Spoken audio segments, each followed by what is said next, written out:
बिस्मिल्लाहिर्रहमानिर्रहीम। दिलो जान कुर्बान आका सल्लल्लाहु अलैहि वसल्लम पर आज 28 मई है। पूरे मुल्क में आज योम तकबीर मनाया जा रहा है। ये दिन पाकिस्तान के उस तारीखी वाक़े की याद में मनाया जा रहा है जब पाकिस्तान ने 5 एटमी धमाके करके अपने आप को बतौर एक एटमी क़ुव्वत दुनिया में मनवाया था।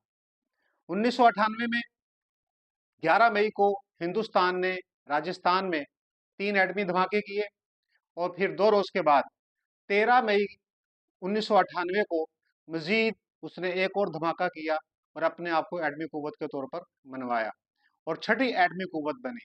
और उसके बाद हिंदुस्तानी क़यादत ने पाकिस्तान को मुसलसल धमकियां देना शुरू कर दी, पाकिस्तान को थ्रेट करना शुरू किया। ख़ास तौर पर उनके वज़ीर दाखिला ने आज़ाद कश्मीर पर हमले की धमकी दी, तो पाकिस्तान को अपने वजूद, अपनी सालमियत का ख़तरा महसूस हुआ।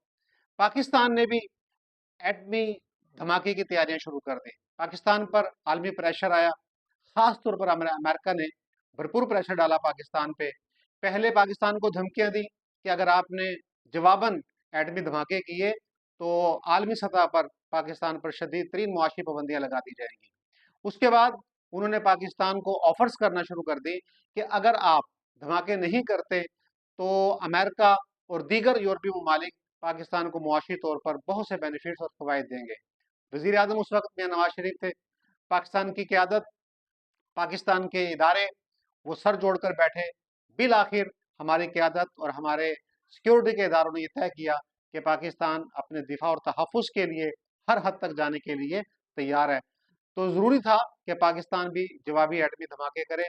पाकिस्तान ने फिर 28 मई 1998 को चागी बलूचिस्तान का मकाम का इंतखाब किया और वहाँ पर डॉक्टर अब्दुल कदीर खान और उनकी टीम की क़यादत में पाकिस्तान ने 5 एटमी धमाके करके अपने आप को दुनिया की 7वीं एटमी ताकत और आलम इस्लाम की पहली इस्लामी एटमी क़ुव्वत के तौर पर मनवाया और हिंदुस्तान को एक भरपूर जवाब दिया। और 2 रोज़ के बाद 30 मई को पाकिस्तान ने मजीद 2 धमाके किए। तो इस तरह 7 धमाके करके पाकिस्तान ने अपने आप को एटमी क़ुव्वत के तौर पर मनवाया और हिंदुस्तान को भरपूर जवाब दिया कि पाकिस्तान अपने दिफा के लिए हर मुमकिन फैसले करेगा और हर तरीका इख्तियार करेगा।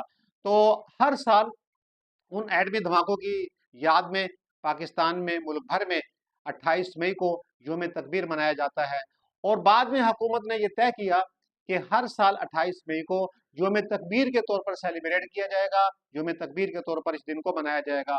तो हर साल इसी दिन योम तकबीर के तौर पर पूरे मुल्क में तकरीबात होती हैं, रैलियां निकाली जाती हैं और ये इस बात की अलामत है कि पाकिस्तान अपने दिफा के लिहाज से इंतहाई मजबूत है और हर लिहाज से पाकिस्तान अपना दिफा करेगा। आज पाकिस्तान दुनिया की 7वीं एटमी ताकत और आलम इस्लाम की वाहिद एटमी ताकत है और एटमी असलहा, एटमी वेपन्स, ये वो क़ुव्वत है जो पाकिस्तान के दिफा को मजबूत बना रहा है और पाकिस्तान के दिफा का यकीनी तहफ़्फ़ुज़ कर रहा है। क्योंकि अगर पाकिस्तान एटमी धमाके ना करता तो हिंदुस्तान शायद कब का पाकिस्तान पर भरपूर हमला कर चुका होता। ये हमारे एटमी डिटर्रेंस हैं जो पाकिस्तान के दिफा को मजबूत बना रहे हैं, जो पाकिस्तान के तहफ़्फ़ुज़ को मजबूत बना रहे हैं और दुश्मन के सामने एक भरपूर क़ुव्वत है एटमी असले की सूरत में।